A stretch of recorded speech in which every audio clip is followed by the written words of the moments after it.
School may be out for summer in Vigo County, but work is underway now to make sure students are safe when they return to class. New for you tonight at 10, News 10's Heather Good has more on efforts to get a special door lock in schools to keep shooters out. She's live in the newsroom to explain. This is the kind of door lock the Vigo County School Corporation is considering. It would keep an active shooter from entering classrooms, but it's not a perfect solution. The biggest issue is this door lock would be in violation of the fire code.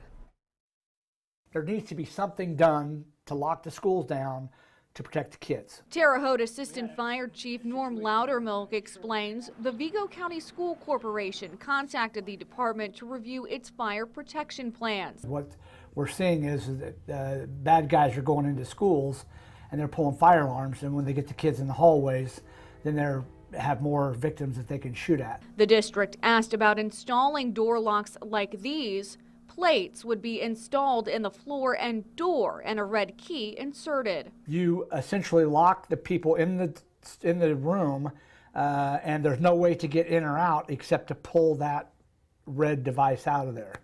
That becomes a violation of fire code because you have to be able to exit the room without some form of special knowledge or key.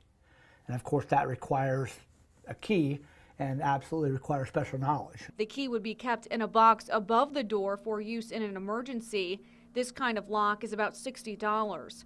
Loudermilk explains the Indiana State Fire Marshal's office is currently working with the Indiana Fire and Building Commission to change legislation to allow schools to use devices like this. Fire officials acknowledged the use of the locks brings up other concerns like the key getting in the wrong hands or doors locked during an actual fire. The fire chief says there is a tool first responders can use to remove the key from the outside. For that reason, he's in favor of installing these devices.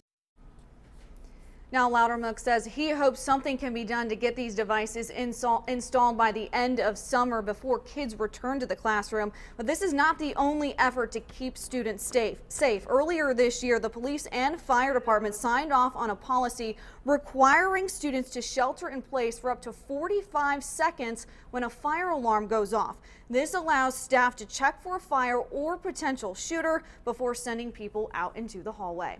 Live in the newsroom, Heather Good, News 10.